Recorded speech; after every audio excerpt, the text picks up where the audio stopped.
Okay, so dear Dharma practitioners, be comfortable yourself and relax your body. Keep your back straight, neck head straight in one line and your right palm on your left. So gently close your eyes and bring your attention to this bell sound. And while you're focusing to the sound, mentally relax your body, relax your mind and relax your breathing with your thoughts. So do nothing extra. Just follow the sound, please.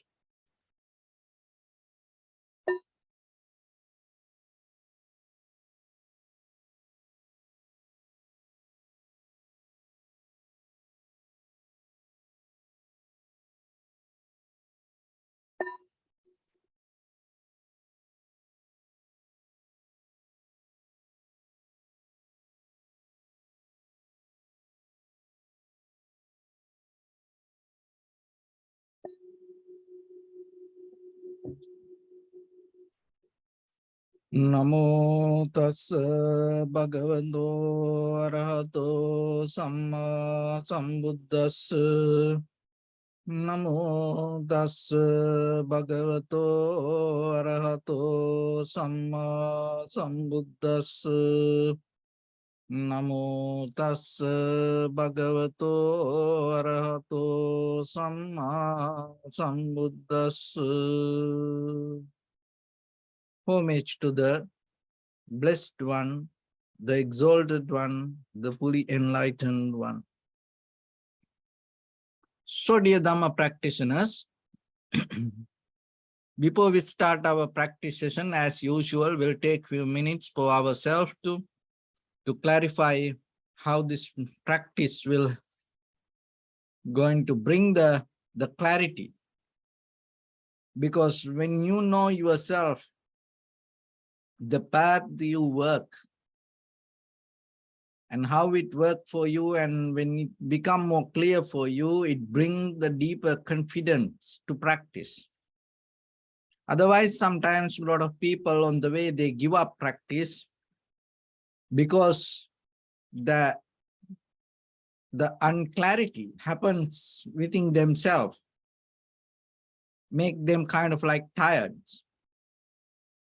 So that's why, especially when it comes to whatever we do within ourselves, so you have to develop an inner clarity, even regarding your own personal life, your social life.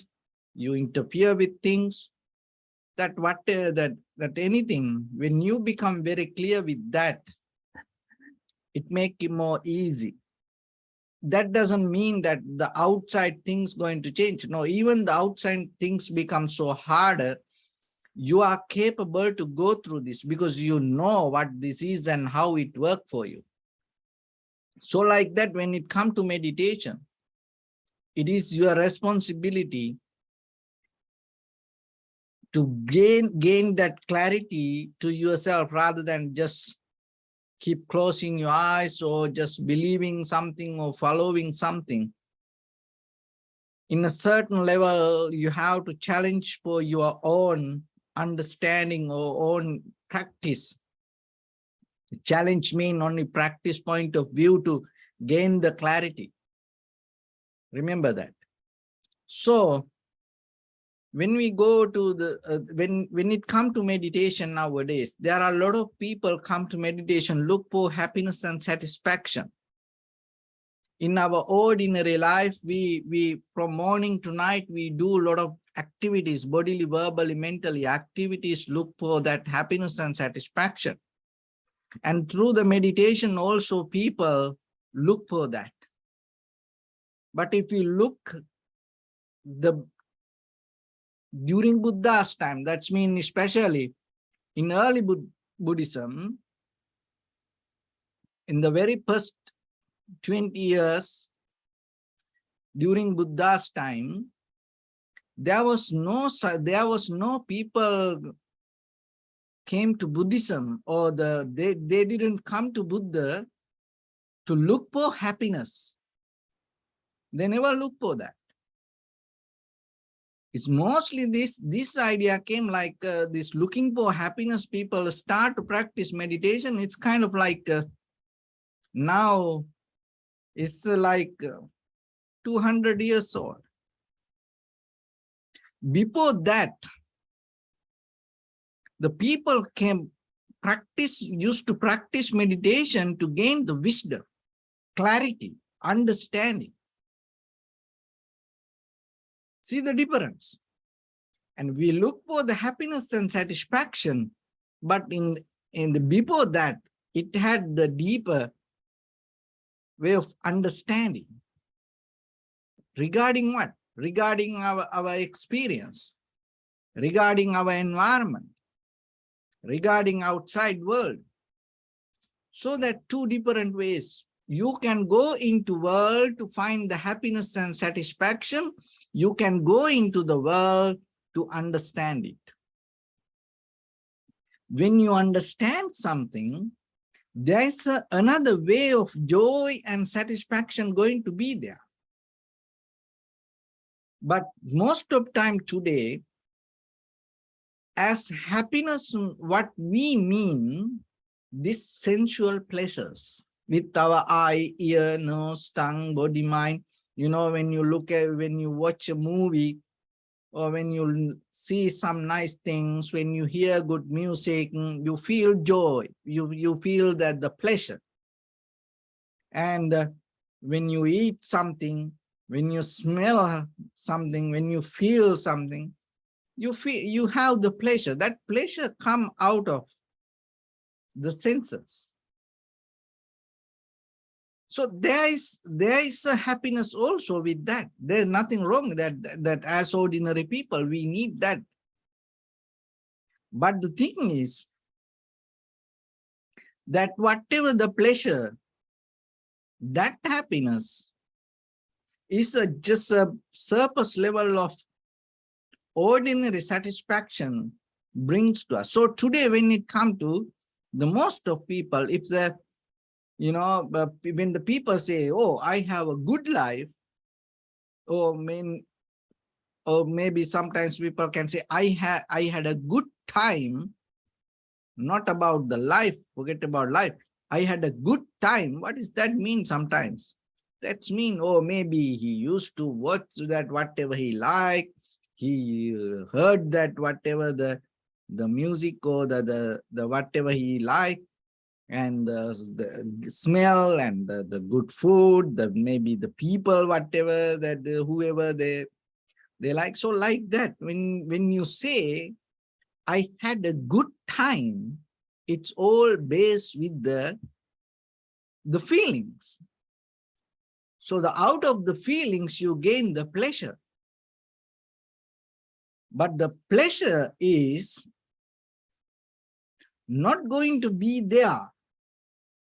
And the pleasure always take you to another level to increase the desire. So the pleasure not going to take you to settle down. It always increased the fire. It increased the current. So increasing the current, increasing the fire inside, increasing the wanting inside, and gaining it, you can have something. And that also, nothing wrong, that also part of the world. But when it comes to meditation, we go another way, not to increase the fire, but to reduce the fire. So try to understand that two different ways. So when it comes to understanding, it also gives some kind of satisfaction to you. See that two different ways of satisfaction. Go through the pleasure and gain satisfaction, and understanding something and having a satisfaction. That both can give you the joy. It's kind of like deeply when you understand something, it also gives you some kind of joy. So then, Rather than go towards the pleasure, if you are capable to develop the path towards understanding, and that path slowly start to develop a kind of happiness, and that happiness capable to bring the ability for you to uplift your profitable skills. So the pleasure always, the fire always take you to uplift the unprofitable skills. When the desire arises, you do any kind of things to fulfill that. But when you have the understanding, when deeply when you gain the wisdom to yourself, you avoid from that all the unprofitable skills, and you start to go towards the profitable way of life. Rather than breaking rules, you start to go with the rules. See that two different, that the both nature within us. But the thing is, then sometimes some people can sit for meditation, look for the joy and have satisfaction, and kind of like go through the pleasure to increase the fire, to have a good life, successful life, happy life with the material things and with the sensual pleasures. But so when you come to meditation, remember and have very clear thoughts within yourself. You have deeper clarity to develop within yourself to understand. So it is more wisdom based. So then through the sensual pleasures, you gain the happiness. But when it go to meditation, in the tranquility state, you avoid from the sensual pleasures, and that bring a more deeper happiness and satisfaction. And then in the absorption, the dhyana, first absorption to second absorption, third absorption to fourth absorption. So those are also kind of like steps, the ladders that you can develop with the happiness or the satisfaction that you gain within meditation. And then it called the highest satisfaction, Nibbanang Paraman Sukhang. The Nibbana is the highest happiness. So the Sukha here means it's not the sensual feelings. Happiness is not the kind of like the sensual feelings. It's more deeper level of understanding regarding how things come to be as they are. So when it comes to liberation, just imagine. So now the world go through the sensual pleasures and grasping and holding to gain the happiness. And then just imagine whatever you like with your eye, ear, nose, tongue, body, mind, that all the things, objects come together at the one time, you feel happy life. And then you say, oh, it's like heaven. Oh, it's like Nibbana. See, gaining with your eye, ear, nose, tongue, body, mind, that all the objects together without missing one thing. Because if you miss one thing, what happened? Then it's not going to fulfill. So gaining that all the 6 objects related to 6 senses, and then you say, oh, it's like a Nibbana. But the Nibbana has a different way of happiness, going away from all the eye, ear, nose, tongue, body, mind object. And once you are capable to detach from your eye, ear, nose, tongue, body, mind object at once from this, all the 6, and there is a moment you achieve without the object or without the senses, you gain something which not related to feelings. So that is the Nibbana. But in this very conventional life, gaining feelings, everything together, we explain as the Nibbana. So it is kind of like a little complicated. Even during the Buddha's time, there were many followers came to Buddha and asked, and for Venerable the Venerable Sariputta, so like that, for other senior monks, there were people came, monks came and asked. So if there is no sensual object, how you can say it is the highest happiness? So the thing is this, when it comes to the conventional life, the very nature, we always have a desire, we always used to, we always know things out of something. That's how we learn things, out of something. But within yourself, deeper inside you, the very life, the very moment of experience, your awareness or your consciousness has a capacity to be as it is completely 100% without depending from the eye, ear, nose, tongue, body, mind objects. So when you sit for meditation, we are slowly start little by little, gain towards that, go towards that.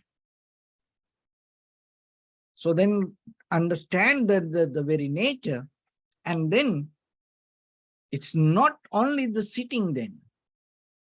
So deeply within your mind, you have to come to a point to recognize that what is the direction that you should go. Because after you close your eyes, even you can go towards the material worlds, like dreaming, like the desire, projecting, like the wanting mind regarding, maybe just imagine we have future dreams.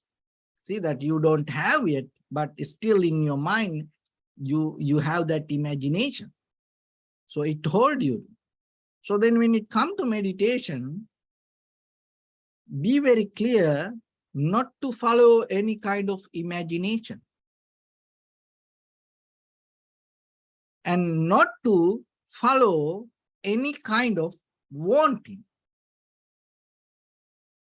And how you can do that? So the very first thing, rather than detach from the wanting regarding your future, one of the very first thing that you have to do, disconnect from your past. So in this very moment, that you already know that whatever that you came through, but in the very moment, keep the discipline yourself to not to go backward. So as you know, that you can't do it, you can't go backward. Only thing is that as a memory, that whatever the things come behind us. But you have to come to a very clear moment to understand, right now, right here, from this point, you go forward, not backward. So then that understanding will help you to drop that memory in the moment. So once you drop the memory, what happens? It reduces the power of imagination.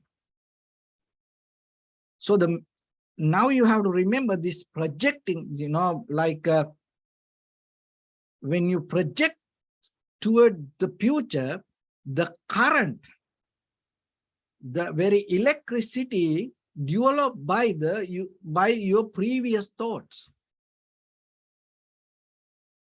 So that's why maybe without dreaming regarding the future, still you can live a very comfortable, peaceful, kind of like a joyful life. Reflect on your past. because that is the current. But if you drop the past, you can't reflect on the future.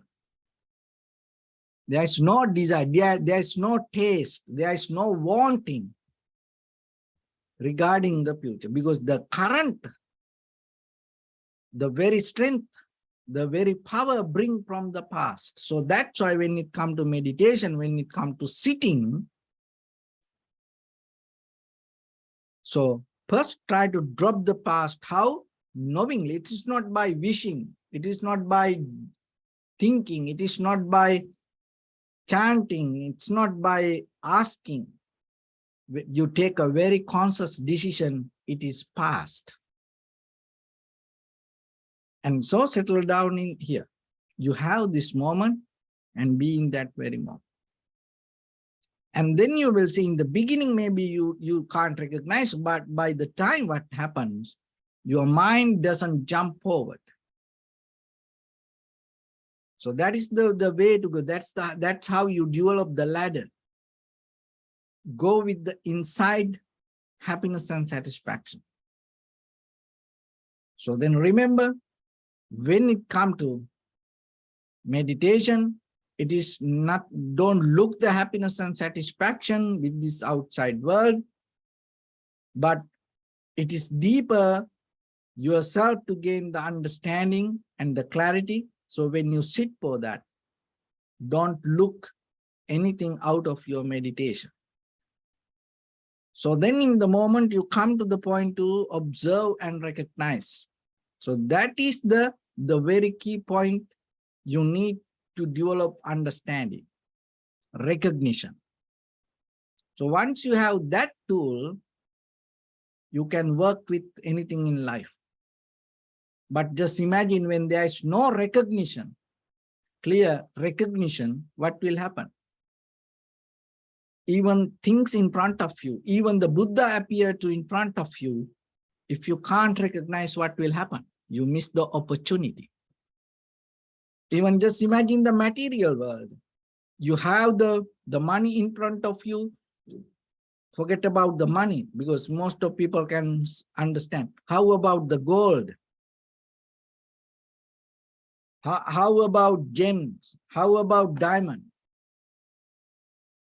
And as you know, in the beginning of this diamond era, there are a lot of African countries, the people used to play with this crystal stones without knowingly it is diamond. See, when you don't have the recognition, even in the very conventional life, even it is there, you can't get the result out of it. So that's why deeply, it doesn't matter the conventional happiness or the eternal happiness. It's all going to depend on the power of the happiness, power of the recognition. So that is the key to the happiness. So don't lose that. But in the very conventional life, what happened, when we go through the sensual pleasures, it directly affects for our recognition.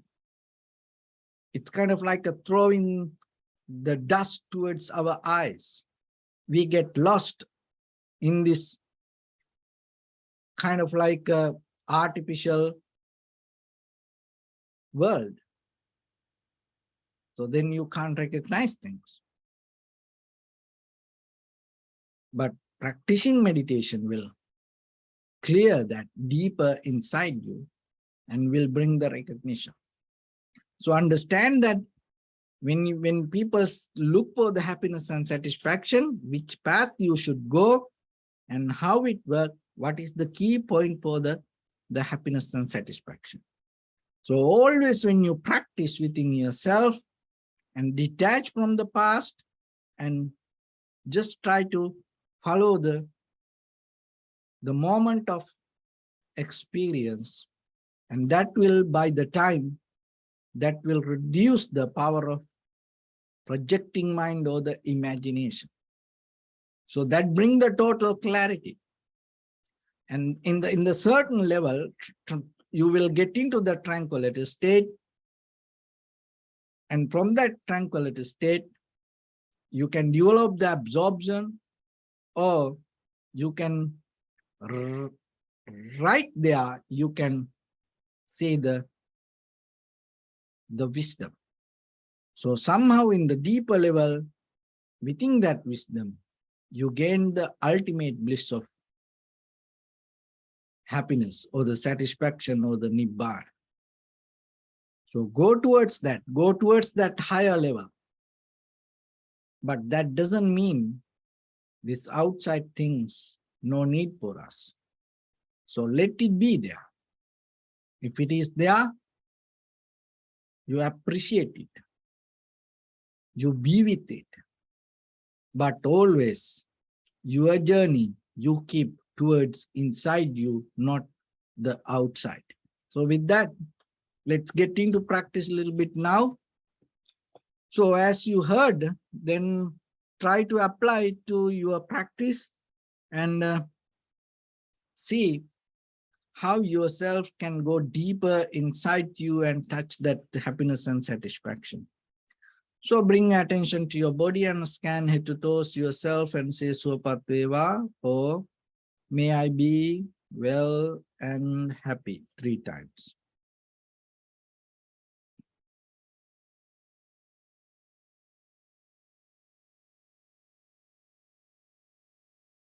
Take a moment and think. We gathered here in this moment to practice this ancient meditation technique. All the Buddhas, all the enlightened masters followed this path and achieved wisdom. So we also gathered here to accumulate that knowledge. In this moment with this sitting, may my body become more comfortable, may my breath be more smooth, may no difficulties come to me, may all the success come to me. Also think for a moment, this is the last moment we're spending in this very lifetime, and detach your mind from all your past memories and as well as any kind of future thoughts. Just try to remain in the present moment, observing the sensation of your inhalations and exhalations. So if your mind go here and there, bring it back again and again, just settle down with your sensation. So in the beginning, deeply and gently, breathe in, breathe out 3 times, please, and find the sensation.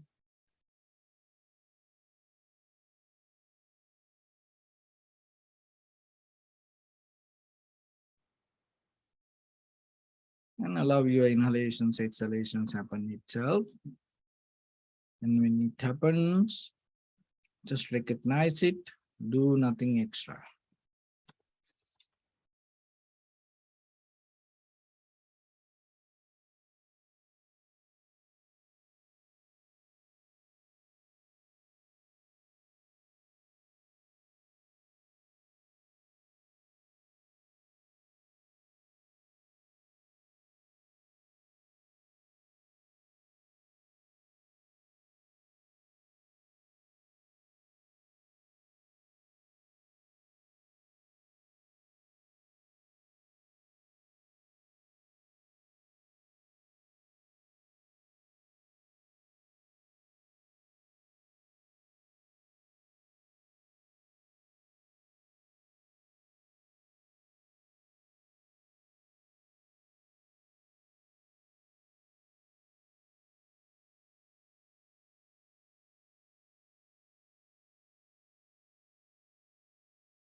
Bring attention to your body, please. Observe your posture.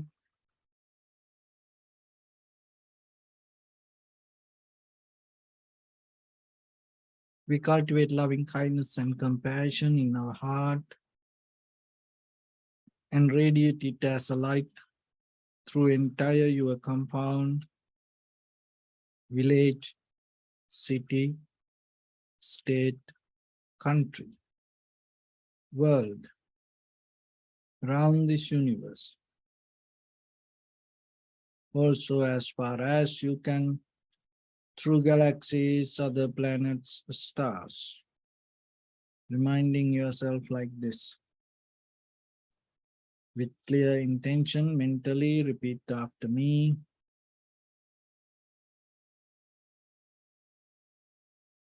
May all living beings in this universe be well and happy. May everyone be happy and safe. And may their hearts be filled with joy.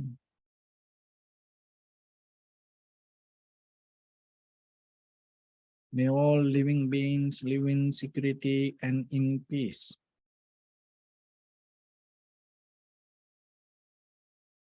Beings who are frail or strong, tall or short,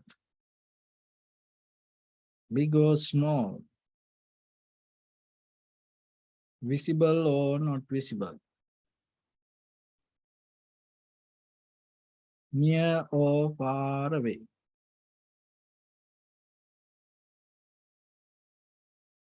Already born or yet to be born. May all of them dwell in perfect tranquility.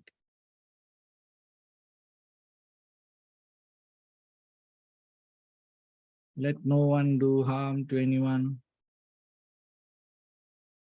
Let no one put the life of anyone in danger. Let no one out of anger or ill will wish anyone any harm.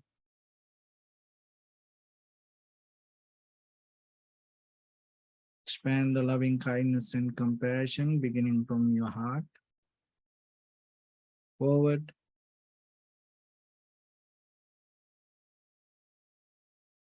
Visualize yourself and send it as a light.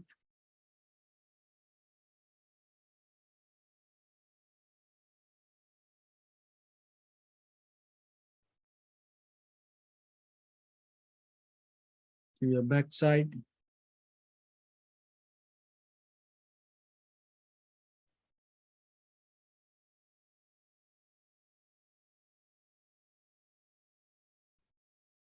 To your left side.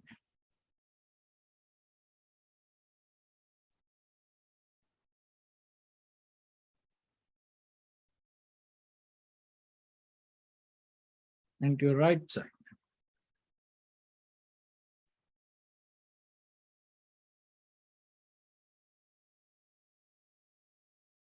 Downward.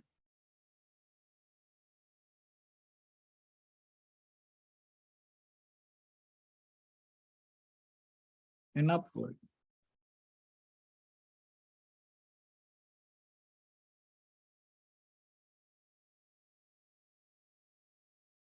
To all 6 directions at once, like the moon, the sun, spread the light, spread the energy, without any condition, without any limitation, without any resistance or without any judgment. Let your heart to shine with the loving kindness and compassion from the bottom of it, with the maximum effort to the highest, wishing yourself, may all living beings in this universe be well and happy.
Say sadhu, sadhu, sadhu.